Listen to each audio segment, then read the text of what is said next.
Chest pain हो रहा है, किसी को बहुत ज़्यादा घबराहट हो रही है, किसी को बहुत सीवियर अब्डोमिनल पेन हो रहा है, किसी को किडनी स्टोन है और जो क्या है सहन नहीं करने वाला पेन होता है, बहुत ज़्यादा वोमिटिंग हो रही है, ये सब क्या है emergency condition.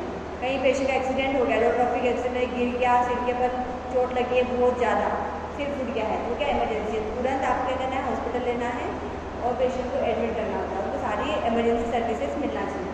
You have the responsibility to be from patient with the payment of the bills as per hospital guideline.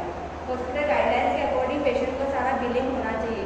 Patient को पहले बताया जाता है कि आपको ब्लड की आपको CBC की पेमेंट इतना लगेगा, ब्लड टेस्ट करते हैं उसका पेमेंट इतना लगेगा, सोनोग्राफी का इतना पेमेंट है। अगर बोलेंगे सोनोग्राफी का 1000 रुपये 2000 बोलेंगे तो बोलेंगे नहीं मैडम कुछ तो कम करो, ठीक है। तो क्या डिस्काउंट किसके डिस्काउंट को करता है, आगे से डिस्काउंट होता है, इसका डायरेक्ट।